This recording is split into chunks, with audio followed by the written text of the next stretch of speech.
we go. Yeah. They get down there. The scientists are not fighters. David comes at Kirk with a scalpel, gets a beating. See, all the beatings that he didn't get as a young boy were saved up so that his dad could put the hurt on him so that he might then have some respect. Kirk can steal discipline in 3 minutes. Kirk, He didn't hit him in the face. He held that punch. Yeah. it doesn't matter. He chopped him in the arm. The boy was massaging his arm for half the movie. Kirk disarmed him. Was about to give him a good old fashioned, and Dr. Marcus goes, "Oh, David, you're only making this harder." And Tyrell goes, "I'm sorry. It's even harder than that. It's harder than that. He's like, I'm sorry. Let me pull my chunky phaser out." Yeah, he and Chekhov pull out their TV remotes, and They got the wrist communicators, though. yeah, they do. Yeah. And they're like, my lord, we have found Genesis, and Here we go. Like we talked about it. Here we go. Genesis is secondary to Khan. Kirk is primary. Right. Because He's you like, have we the got- coordinates to bring up Genesis. You got Genesis. He's like, look. First things first. Kill Admiral Kirk. I need him to be a bloodstain. Hey, let me listen to you kill Kirk.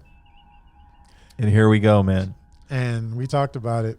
That Starfleet. Never see that. You've never seen it again. You never will see it in storytelling again. Yeah, that's This idea that you've got a starship captain who's being mind controlled, Yeah.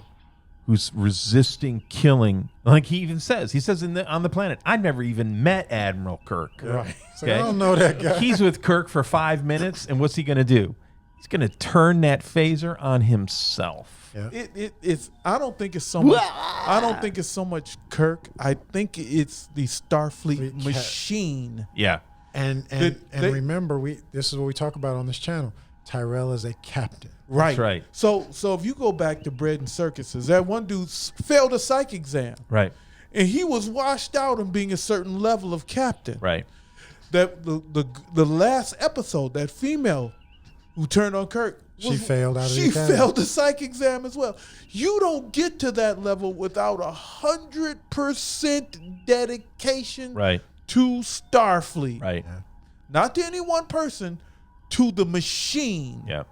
You sold your soul to the vision of the machine. Starfleet going out, strange worlds, saving people, bringing communities in. The last thing you will do is turn. Yeah. You rather die than turn. And they lead off the new series with it. And nobody in the old series turns on Starfleet. They go nuts and set up their own kingdoms. Yeah. But nobody's like, I'm betraying Starfleet. Ha ha ha. Right. That doesn't happen. Well, so you could say Tracy betrayed one of the regulations, but he's stuck on a planet. He's like, I'm not getting off. It takes him 100 years to find a lost ship. I'm dead before they find me. Right. I'm I'm doing saying. my best to survive. That's what I'm saying. In extreme circumstances, guys nut out and do whatever. I do not blame Tracy one bit. Right. Right, I know. But there's a difference Right. in him turning Right. against Betraying Starfleet. Right. betraying Starfleet. Right. Now, Tracy's already done it. He wouldn't have. So the point is that Tyrell turns that phaser on himself and incinerates himself. And once again, we see two phaser hits within the same scene. Yeah. And once again, we have this theory about how you feel it. Oh, it's not a theory now. Yeah, the one guy gets hit, he's ah. Well, David, after Kirk beats him down, he tries to jump at Tyrell. Yeah. And I think Savick saves him. Yep. Knocks him out of the way. And Tyrell shoots, and another guy gets blasted, and you hear the phaser. It's slow. And then you hear the guy in the midst of the phaser. Yeah, it's a slow man. Those phasers they're carrying, those type 2 phasers are slow. They meant for maximum pain. And Tyrell too. Tyrell slowly incinerates. Yeah. But he turns his phaser on himself. Yeah. And Chekhov, I guess Chekhov's loyalty expels he the makes beast. a saving roll. Chekhov got plot armor. Right? Made a saving roll. The creature comes out. The creature exits his ear, and Chekhov collapses. And he's out of the movie for a period of time. He just He's doesn't. down. He just doesn't bounce back the Right. next episode. He's down. He's down. He is down. Yes, when he should be. He's down. He needs a sick bay. He's not right until they get him into the full medical. Even when he comes back up, he's wobbly. He's wobbly. It's good writing. There's an explanation. Okay, Right. he overcome the beast in his head. It comes out basically. Yeah. They kill it. They take care of it. He's got to go to sick bay. He's got to be dealt with. Right. So they're down there, and then the interplay between him and Khan. I'm a maroon you here, like Buried you alive. maroon, like you maroon, Like you marooned me. Like you marooned me. Right. Like you marooned her. Right. Buried on a dead world, buried alive. That's fantastic. I mean, first Kirk's taunting Khan. He's like, "You're gonna have to come down here. You have to do it yourself." Khan, you bloodsucker. You're You gonna killed have to- everyone else. He was like, whoa, you still alive? Yeah. My No, mind control. Kirk, my old friend. My mind control. You're still friend, alive. My He goes, mind control yes, friends didn't get you. old friend. You killed everyone else. And he goes, maybe I don't have to. I've hurt you, and I want to go on hurting you. Yeah. And that what's so fantastic there is immediately first the sound of Kirk's voice just shocks Khan. Yeah. Khan is like, He's supposed to be dead. Right. Heard the phaser shot. Khan, So Kirk cuts Khan deep with his words, but then Khan flips it on him instantly. He's like, "Nah, bro, I'm just gonna leave you there." And it's like we said, in And that's Spacey, worse. it's worse to be marooned. Now, he kind of doesn't know that the whole inside of the Yeah, he has planet no has idea. got growing life and there's endless 100-year worth of food. He just thinks that Kirk's going to be dead in a matter of weeks. Or regardless of the circumstances, he knows he's trapped him. Right. We talked about this. Khan knows from reading Starfleet history. Ain't nobody gonna come. Ain't nobody come. Ain't nobody Ain't come gonna to get come him. looking for them. Right. And like we said, even if they did know about it and they knew that, oh, Genesis is out in the terrorists' hands and this, that, and the other stuff, maybe we just leave the people that know about it inside the rock. Like, I don't think that we said that they're on their own getting out of this. Right. Nobody's going Right. to get them out of it. Now, just before this, Kirk and Spock have had a conversation. Hold on. Don't get past the Kirk yell. After I'm just going to maroon you here, Doc. And Kirk yells. "Ah," Kirk loses it. and it goes out into space. Even the walls of the Reliant are vibrating with the. There's a guy in the bathroom. You know, Yeah, that's awesome. That's the awesome scene. Kirk is just like, I've had it with you. I'm gonna get you. Khan, you bloodsucker. I think Kirk is playing into it, making Khan think. I don't think Kirk's really upset. No, I think he is. No, because he's already got the hookup with the Enterprise. He does, but I'm sorry. At that moment, Yeah, That's- I think what. Yeah, no, I agree. Kirk has got to the point where the things that have happened to him on his ship with Space Seed, with the throats being cut, with the death of the young boy, he's got to the point where he's just sick of this psychopath. And I do think that, and I know he knows in the back of his head that he's got a plan B, and he's going to figure a way out of this. But I think he is just fed up with him. this is where Kirk moves from I got to deal with Khan and survive Khan Right. to I'm killing Khan. Right. This is where Kirk moves to Well, he does it. What is it in the I'm in Search the- for Spock? He's kicking the Klingon Klingon. commander in the face, and he goes, I've "I've had had enough of you." and that's built up on top of everything that's transpired up to Right. then too. Right. That moment is where Kirk moves from I simply have to deal with Khan, Right. and maybe that means Khan ends up in a prison, to it's me and you. Oh, Khan ain't making no prison. Oh, Right. Yeah. But no, prior to that, like you said, the Starfleet way. If he gets Khan, he's got him. He take him into custody. Yeah. But not now. No, No. He'd be lost in the transporter pattern. Yeah. Well, yeah, we would, but that's where Kirk gets there. That's where Kirk's like, no, Khan's dead.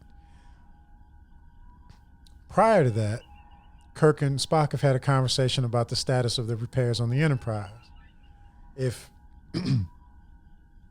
hours were days, 6 days to substantial repairs, 2 days to minimal repairs. Kirk tells Spock, in 3 hours, if you can't do better than that in 3 hours, leave. He says, if we follow the book like Lieutenant Savick, he goes, main power has failed. It will take 6 days, to repair. Right. Auxiliary power has temporarily failed and will take 2 days to restore. And so it's 2 hours for auxiliary power, 6 hours for main power. Yeah. So we have Tyrell and Kirk and Khan have their exchange. Then we get back to where you guys were, where the conversation with Dr. Marcus, and he feels old, and she's like, let me make you feel young, and they go into the Genesis cave. You can't make me feel young after you done turned my son against me. I'm sorry. You holding out your hand, trying to, let me make it better. No, it ain't no making it I think better. it's a great line, and I think she delivered it in the right way, but I don't know Thank what you. it means. Hey, Let me it make don't you mean- feel it- young, it like don't- when the world was young It or something. doesn't mean anything. It's a BS line. It really Yes, no. line. It's No, her. it's a BS No, line. it's her saying. Oh, it's woman speak. No, it's BS line. No, it's her saying, let me show you what I did. What I did is I don't fantastic. care what you did. You turned my son against me. What I did is I fantastic. don't care what you did. You turned my son She's against me. glazing over that. No, she told him point blank. Yeah, I'm selfish and I I wanted him all to wanted myself. him in my world and not yours. She told him. Yeah, you turned my So son what are you against me. looking for? That's what I hear. What are you looking Turn for? my son against me. I don't care. Don't take my hand and lead me out to see some plants. Look, man, y'all trapped in the rock together. You might as well get along. No, I got savvy. You don't got I savvy. upgrade. Upgrade. You don't got I savvy. upgrade. You don't have I savvy. raised a new kid. Half Vulcan. Me and Savick. I don't need you, old lady.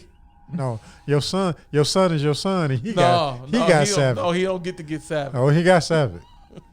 Watch the next movie. That's right. Watch the next movie. I hate to break it to you, but before your boy catches a shank, Oh, that was brutal. You could hear it going in.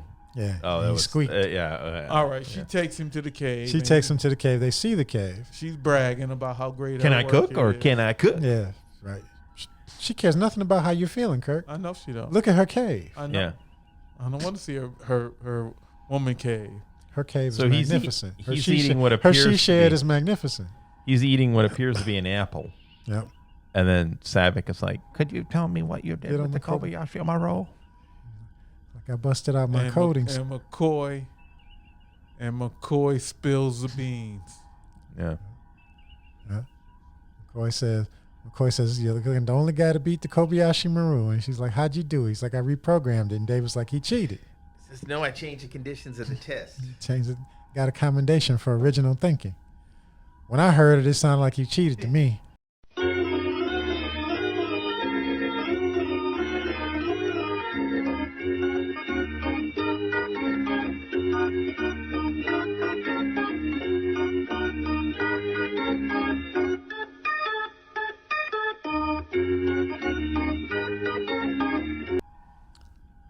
So they're down in the Genesis cave, and they're explaining his Kobayashi Maru solution, and I think he cheated, but he said he got a commendation for original thinking.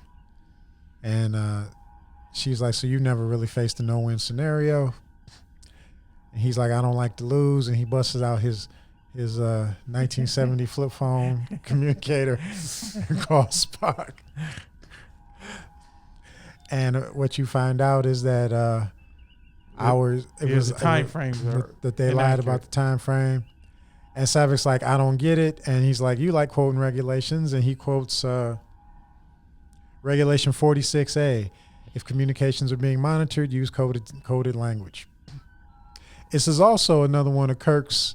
We talk about Kirk's infinite backup plans from when he's off the ship. Yeah. This is another one of Kirk's infinite backup plans. Yeah. Right. He and Spock were synced up from where And Scotty too. And Scotty too. So they get back on the ship. Savick looks at Spock and goes, you lied. Spock goes, I exaggerated. Days instead of hours. Which sets the tone for Vulcan's justifying lying, Mm-hmm. which carries over all the way over into Star Trek 6. Well, it's coded information. Yeah. Then Kirk says we have minutes now instead of hours. Right. Right, and they go to the turbo elevator and it's not working. All right. Like, what works on this ship? Nothing below sea deck. That's right. So they get back to the bridge, and they're firing up a partially or somewhat restored Enterprise, and they know Khan still can outrun them, outgun them. And that tactical display for the era, that was amazing. That was sweet. Yeah, the elliptical of the planet, and even that's showing Khan's inexperience. Kirk knows that they've orbited the planet and they know where the Reliant is, but the Reliant doesn't seem to know where they are. Right. Not right that minute. But they break cover, basically come from behind the planet, and they immediately figure out, how do we level the playing field? And they're like the Mataran Nebula. Well, when they do the downward look and the two ships on the opposite side of the planet, Sulu says they're faster than us. Yeah. They're going to catch us. So the only way we're going to have to break away from the planet and equalize this, and the only way to equalize it is the nebula. Go to the Mataran And Nebula. Savick kicks in that the sensors won't work and all this Shields other stuff. won't work. And Spock goes, sauce for the goose, Mr. Savick. Yeah, and she looks confused. The odds will be even. Mm-hmm.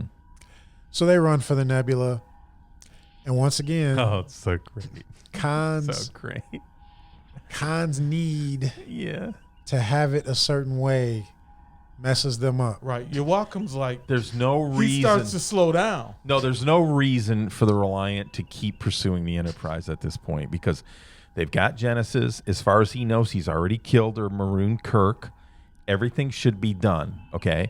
You see the Enterprise taking off, and for some weird reason, Khan wants to finish off the Enterprise. Okay, Well, that's fine, I guess. I mean, I don't understand this. But as they head towards the nebula, you see the Reliant start to power down a little bit. Yeah, because Kirk they says, know. open the communication. Oh, yeah. Oh, let me go, this dude. Yeah. Let me hit this dude where he Khan, low. we tried it once your Yeah. way. Well, first your Welcome slows down, and he kind of goes, "What you slowing down He's for?" like, "We can't go in You already there." beat him. We're gonna lose shields if we go down there." And Khan sort of lays back. Like, Right, he "Okay, does. Okay. Yeah. that's reasonable. Yep. Kirk's marooned. I Yep. don't have to follow the Enterprise. Right. And then when Kirk sees, Spock says, "Hey, they're slowing down." Kirk's like, "Who open the channel?" Hold my beer. Hold my beer. Hold my beer. Let me go with this crazy dude in the following. But and he says to him, he goes, we tried it once your way. Game for a rematch. He goes, Khan, I'm laughing at the superior And intellect. Khan's like, Oh my that God. so and so. And but He loses it. Joachim's like, No, Dude. no, I'm not doing that. Yeah. dude, he's like, dude, you got Genesis. You beat him. It's over. We can do whatever. And Khan's like, no. He goes, full impulse, damn you. Yeah, he throws you Welcome out of the way. Yeah, he But- does. But before that, again, Khan got to have it his way. They fire a photon torpedo warning shot. Yeah, You could have just fried the Yes. Enterprise right then. Yeah. You could have fragged the Enterprise right Do then you and been think he done. was trying to he capture the Enterprise and transfer his flag so that he had a bigger No, ship? he just wanted that look me in the face, Okay. mano and mano. He didn't want to Yeah, shoot. okay. He didn't want to shoot the Enterprise in the back. Okay. But if you weren't going to break off and go about your business, you're in range. You got him. Just destroy him. Destroy it. Destroy it. Don't. And Joachim's trying to talk sense to him, but Kirk gets him, Yep. and they go into the nebula. I'm laughing at the Superior superior. That's intellect. a sweet line. Yeah. That's a sweet line. Hey, we tried it your way. I skated. Yeah. Now what you want to do? Nah. I was like, Khan, tick, tick, tick, tick, Khan. Go. I got a pipe waiting on you. I heard in the original treatment of this when they were kicking around ideas, they really wanted to put some physical altercation between Kirk and Khan, and better heads prevailed. Kirk and Khan are never Yeah. in the same room, Right. and it makes it better in a way. But they wanted a repeat physical altercation, and somebody Not necessary. wisely was like, first of all, these are two old men now, Right. It's not necessary. right? You know what I would have done? I would have said, what's his name? Joachim? Joachim. Can't remember his name. He'd be like, they shoot the photon torpedo, and it's like, and Savick goes, wow, that was close. And he goes, he just doesn't want us going in there. That's Yeah. what he And then what I would have is what's his name again? Joachim. Joachim goes, sir, I'm picking something up on the sensor. And all of a sudden you see this con pipe slowly drifting towards the Reliant. The thing zeroes Yeah, in. it zeroes in and you see it slowly flipping. Kirk. I got something for you. So they go into the nebula. Yeah. And then now the sensors are not working properly. And even No after shields. even And no after shields. all this time, it looks great. Oh. The models, the nebula, everything looks fantastic. I thought It's like the nebula had a pulsar in the center of it too, because it was flashing the lights. lighting Yeah. and it's a great plot device to give them some atmospherics that they wouldn't have in a straight up space fight. Right. Yep. So they go in. Khan actually enters the nebula first because he flies past the Enterprise. Does he really? Yeah, Oh wow. he blows didn't straight realize. past him, full impulse power. He Didn't passes know him. that. Didn't know that.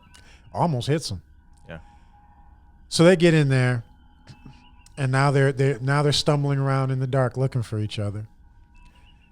Have a few close calls. The Enterprise gets the first shot. yeah, but It misses. and misses because of turbulence. Yeah.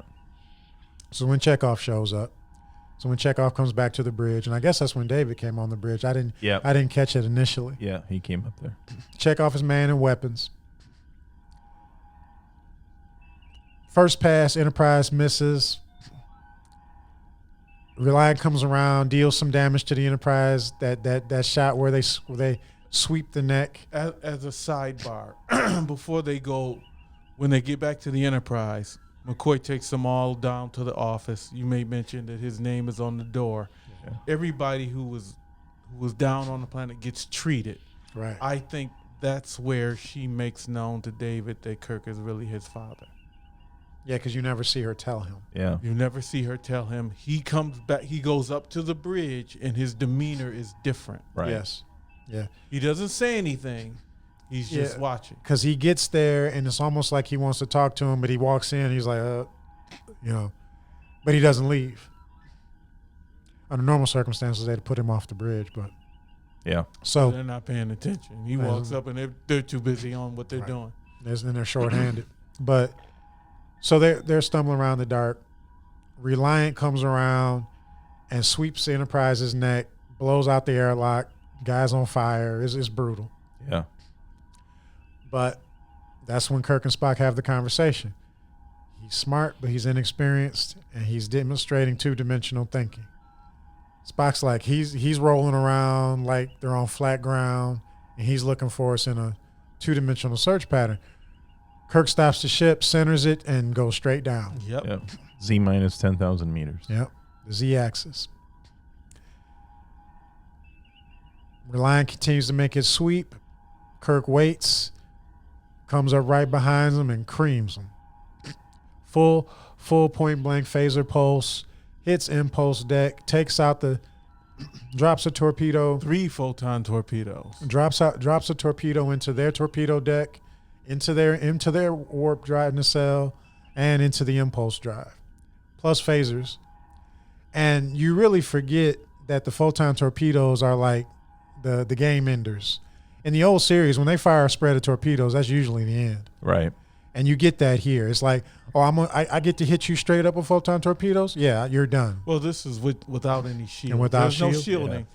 The photon torpedoes blow the nacelle off. Reliance torpedo deck completely apart. Destroy Damage impulse. in the cell, and then blows in the cell completely off. Right. Because the impulse is hit with phasers, I think. Yeah. Mm-hmm.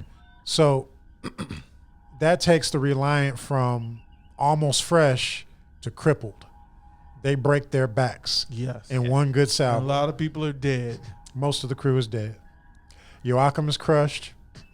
And dies. And Khan is Khan. Khan's got another reason to seek revenge. Mm-hmm. And Kirk's like, hey, you're done. Prepare to be boarded. Prepare to be boarded. I don't know if I would have at that point, but you probably want to get Genesis back, I guess. Khan's like, oh no. Khan comes up. It's a great scene. Khan crawls up over the screen. He's all burned out. He's burned, and he's like, oh no, Kirk. He's got the Captain Pike thing going on. Yeah, he's like, oh no, Kirk. He's like, he arms Genesis, and he's like, I spit my last breath. From hell's heart I stab at thee. For hate's sake I spit my last breath at thee. You can't get away. And he arms Genesis. No, you can't get away. Spock's reading the energy surge. He's like, I don't know what this is. Dave is like, that. Yeah, that's it. I'm monitoring an energy wave I've never seen before. And Dave is like, that's the Genesis wave. And they're like, oh, we got to go. Trying to build up to overload. But Kirk's like, we'll beam aboard and stop it. He's like, nope. But the thing is, the theory about who he knows who Kirk is now, when he tells him no, do you see how he kind of touches his arm and he goes, you can't stop it. Like, because you will try. Yeah. Instead of him just saying you can't stop it, he puts his hand on his arm and he says you can't. Like I said, David's demeanor's changed. Yeah. Right. Yeah. So they're in a tight spot, and the Enterprise's energies. Yeah, their mains are offline. Their mains are off, and Spock sees it. Scotty goes down. He passes out. Right. Spock sees that the energy levels are out, so he gets up, goes down. Well, Kirk's calling engineering, and Scotty's not responding. Right. He goes, I've got to take the mains off. It's radiation. He goes, yeah. So Spock goes running down there. Enterprise turns and is trying to escape. They're calling distances, and that's when Sulu has his moment of doubt. It goes from Chekhov to Sulu to Kirk to David. Yeah. And Chekhov goes, range to Reliant, 4,000 meters. And then Sulu said, no, 4,000 kilometers. Kilometers, yeah. Sulu goes, we're not going to make it, are we? And then Kirk looks at David, and David goes, that ain't it, yeah. Nope, we ain't going to make it. We're too close. Yeah. Too close. And in the background, like she's always done, Uhura doesn't have any lines there, but just her presence and the facial expression she's given is like, okay. That's funny, but it's true. Even without lines, her being in that seat, there's a level of comfort. Right. I don't know if you guys feel it, but yeah. There's a level of comfort. This is the core team. Right. They're all in. She doesn't really need to say anything. But she's always conveyed the moment without saying anything, showing fear, showing apprehension, or whatever the case may be. She carries that in a way the others don't. Just being there, like you said, just being there. So they're trying to pull out, and of course Spock gets down to engineering. He's like, yeah, what's going on? And they're like, oh, the mains are offline, radiation, so on and so forth. Spock like, what are we going to do? And Spock knows if you go on the main reactor. Well, McCoy stops because McCoy goes down there to check to deal with Scotty. But Spock's going to try to go in there because he knows he can get the mains back online. Yeah, McCoy's manually. Like, no, dude. You can't go in there, radiation. Spock tricks him and goes, how's Scotty? Drops McCoy. Now, let's pause and talk about Vulcan immortality. No, Spocula's at it again. Count Spocula had the mind probe. But they take it beyond that. Yeah. He deposits his soul into McCoy. This is Vulcan immortality. Yeah. Vulcan mysticism. This is next level Spocula. So he drops McCoy and remember. And we were talking about it. There's 3 or 4 things they do that set the stage for Star Trek 3. It's like, okay, yeah, they knew they were going to do this. And that's one of them. Spock goes in, opens up the reactor, and puts his face in it.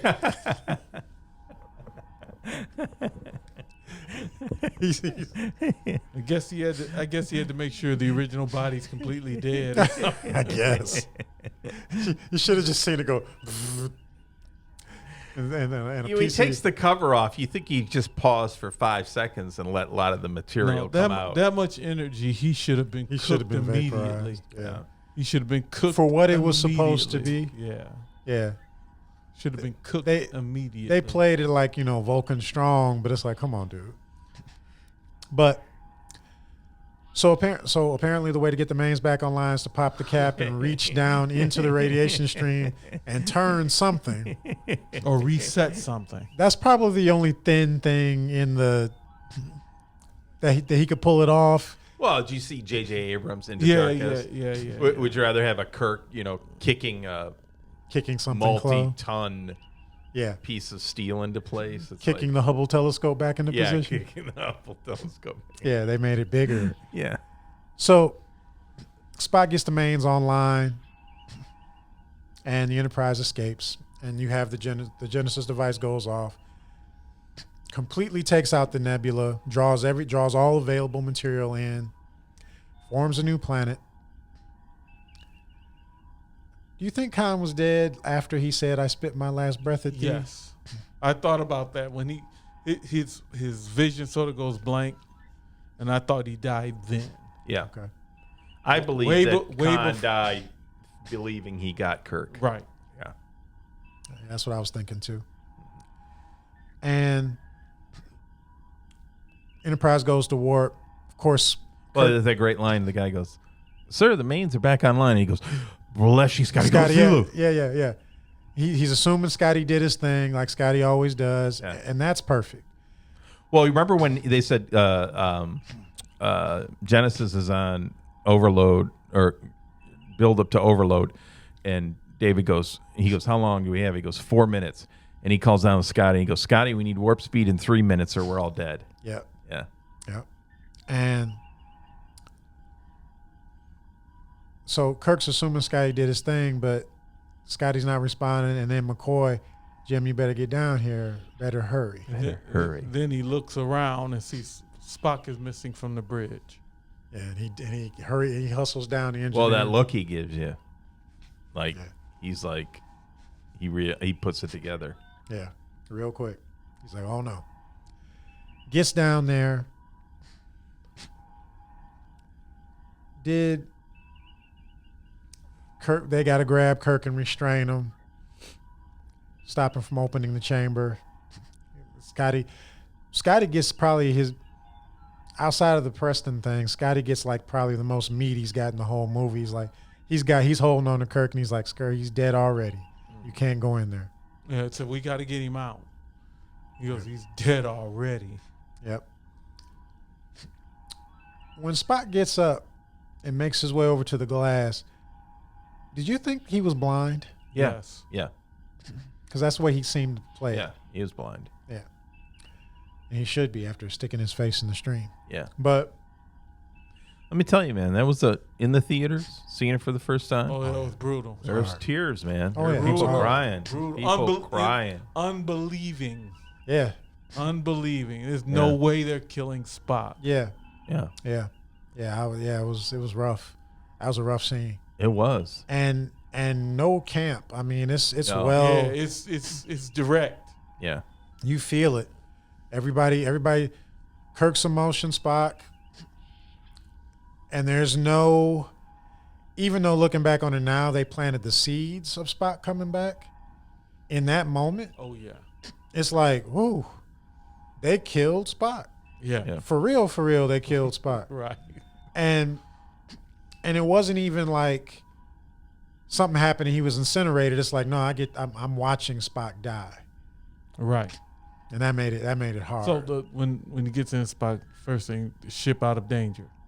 Ship out of Yeah, ship's out of danger, and then they start going through. You know, I always have been. Will be your friend. Will be He's your like, friend. don't grieve.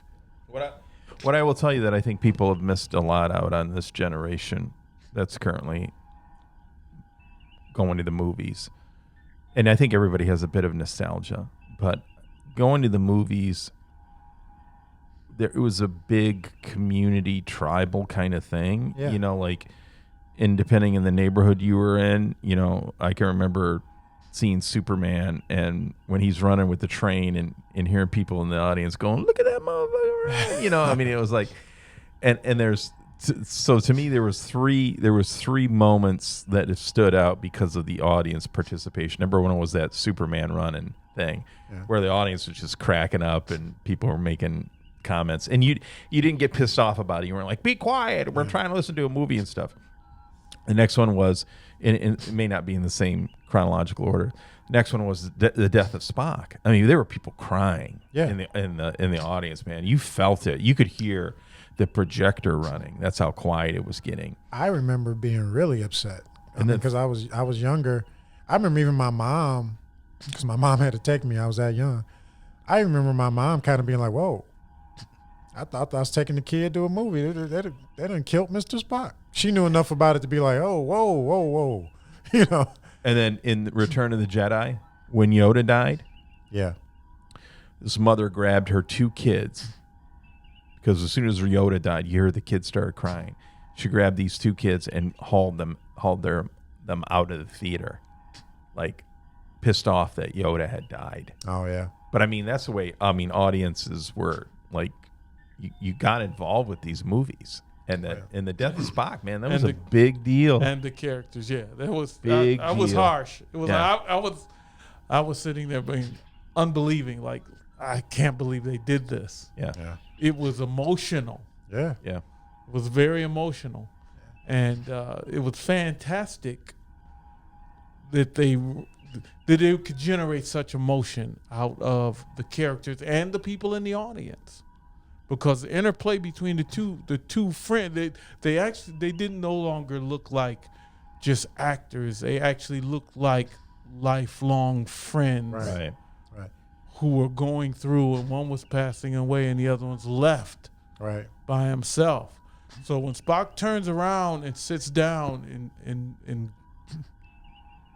passes away, Kirk doesn't get up and move around. Kirk turns his back and sits down too. It's like he's broke. He's crushed. Yeah, I'm done. Well, he says it. You hear him go. He goes, "No." Yeah. You know what I mean? I think people make fun of Sir William a lot, but when it's time to deliver, he did. Like, even I would even say, like, Nimoy was like, it wasn't I'm not saying it was a bad performance in Death, but you can tell that he was playing it as well as he could, and we believe that he was in pain, that he was struggling to breathe, he was struggling to communicate in that. But if Sir William had responded in any other way, it would have changed fundamentally the emotional currency of that scene. And his no was a hopeless no, and resignation. It wasn't a fighting of it. It wasn't angry. It was just him just saying no. Sorrow. Yeah, sorrow. Where they messed it up In the Darkness because they made it into the cliche. First, when they flipped them, they have that Spock give the angry movie no, and then he goes and gets Khan. But I'm scared. Yeah, but in this moment, and I think part of the challenge for Nimoy is he's playing. You're still a Vulcan. Spock got about as emotional as he could let him get. Well, here's what I will tell you. Think about this as a theory. He gave McCoy the Vulcan part of him, and what was in that room was the human. Was the human? Yeah, that's what I always thought. Yeah, you know. But to me, you're right. It's Shatner's how he reacts to it. Right. It's like after all this happened, this cost is too much. This is a bridge too far. Yeah. Yeah. Not this. Right. You know. Yeah. You know, now Khan has taken something from me. Yeah. You know. And here's where you're like, oh my God, I'm on this emotional roller coaster. Like, I'm exhausted. You know, are we done? And it's like, nope. Kirk's sitting in his cabin. Yeah. And he goes to pick up his glasses, and his glasses are broke. And that's just a metaphor for so many things, right? Yeah. You know, and I know Captain Daystrom is that part of it is kind of meaningless. But David shows up, and then now we get the reveal. You know, I'm proud to be your son, and the hug was appropriate. You know, they were both pretty uncomfortable with it. I've already stated about the hug. The glass is broken. The metaphor of it, like you just stated, to me is meaningless. The meaningful part is one more thing in my life that I had that was given to me, because the glasses were a gift given by McCoy. One more thing that is damaged. Right. And I've lost that too. I've lost that too. Right. It's insult to injury. it's the insult. So he looks at the glass. He just tosses him. It's insult. It's like, what else can go wrong? But that's the part that we talked about, that there wasn't really an arc. But what they did was, every time Kirk started to approach this level, they kept him back. They kept him relatable. They kept him into this human component, not this superhuman Superman. And that's the thing. Like I always talk about, what's Batman's special powers? Like, he's rich, but he's still a human being. Like, he still has those type of limitations. And that's the beauty of this for me in the story, is telling that Kirk is that no matter how much he approaches that red line again, they just bring him back a little bit, just enough. So, yeah. So the emotional healing is when David comes in, and I've stated this before, and Kirk has lost everything other than the ship, but he's gained David. Right. And there's an opportunity to overcome the grief. Yeah, there's some hope. Because something's been replaced. He was down in the cave, and his son was his enemy. But now his son is his friend, because David tries to bring him back. Right. You never really faced death before. But he has hundreds of times, but he's not like this. Right. We did skip over the launch of the torpedo, and funeral? Kirk gives this great speech, and he's like, in all my travels throughout the universe or something, he says, what I can say about my friend is that his soul was the most human. Yeah. And his voice kind of cracks, and then Scotty plays Amazing Grace. And even when Sulu calls them to attention, his voice is broken. Uh-huh. Yeah, he's struggling. I missed it the first time because I didn't consider that there would be a return to this. But watching it today and seeing the torpedo land perfectly safe, I'm like, there's no way they're not bringing this guy back. Yeah, soft landing. That's like this. They planned this. Mm-hmm. They planned to come back. They left the whole. If you get into the whole backstory, they certainly left the opening because they weren't sure. I always what was felt gonna that happen. shot was like way post production because it didn't kind of fit. You know, I mean, if you look closely, some of the branches are kind of bent and everything, but it's almost sitting on like AstroTurf. There wasn't even it's an afterthought. Yeah, there wasn't even a skid. You know, like it just seems like it was just lowered in place when everything else was so precise. Exactly. Well, that's the point. Yeah. All that foreshadowing. I was like, yeah, there's no way they're not bringing him back. Mm-hmm. Now, when I first saw it as a young man, that never dawned in my mind. I just took the scene. Okay, we see where he laid, but in hindsight, I'm like, yeah. Well, we didn't watch it on this, but do you remember how the movie closed? So they show the Genesis planet, and then they pan off of that. Yeah. And then Leonard Nimoy does Leonard Nimoy does space, the final frontier.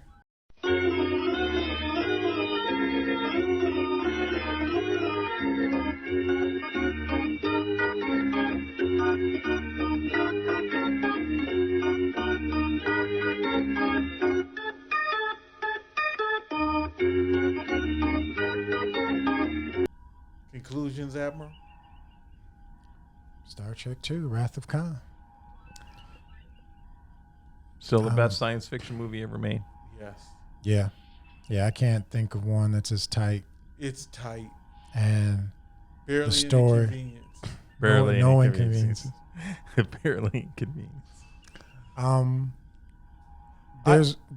mean, we picked it apart. We found some tiny things, but this is for what this movie delivers, the way it's put together, the way it's executed. This is one of those things I say transcends a science fiction movie. This is a good movie. It's a cultural. Right. This is a good, solid movie. You can't say anything about it negatively from a technical or execution standpoint. You might just flat out not like the subject matter, but you can't objectively say it's a bad movie. Right. It's just a good movie, period. And yeah, if you're gonna break it back down to sci-fi movies, yeah, I'll give it. I'm going with Jake. I'll say this is probably the most solid sci-fi flick out there. I can't think of a movie in recent or past memory that every line hit perfectly. Right. Yeah. I can think of plenty of movies where I looked at it and said that was a dumb thing to say, or that didn't fit the scenario, or you saying something that's completely wrong and you're going to change it the next second. Everything hits perfectly. Yeah, in this movie. And you get the whole gambit. There's joy, there's sorrow, there's fear, anger. I mean, everything happens in this movie. You go through the whole gambit of emotions. None of it's contrived. All of it's delivered perfectly. It's a solid flick. The writers, the directors, the movie itself treats the audience with respect. Yes. Yeah. It keeps your heroes not only in place, but it elevates them and makes them more identifiable. But it doesn't bring them down in order to do it. It treats the audience with respect, but it treats the source material with the utmost care. Right. It's thorough. They're not trying to subvert the source material. Right. They're not trying to trick the audience. Right. It's like Peter Jackson's Lord of the Rings. They're holding the source material with so much love and care to get over this new portion of the story without defrauding or defaming the characters thereof. Yeah. I mean, considering that somebody took an episode and said this is going to be our premise and we're going to build a whole thing off of it. They did it meticulously and with care, with respect. And they didn't swap out Glorin Fidel for Arwen. Yeah. Right? Mm-hmm. I mean, they kept it. They had the bravery and the courage to keep the source material central to telling the story. And they didn't gender swap Khan. Yeah, it wasn't a lot. Connie. Yeah, it wasn't Connie. A lot happened on the planet. A whole lot happened on the planet. But no, Star Trek II, Wrath of Khan. Click like and subscribe. Click like and subscribe.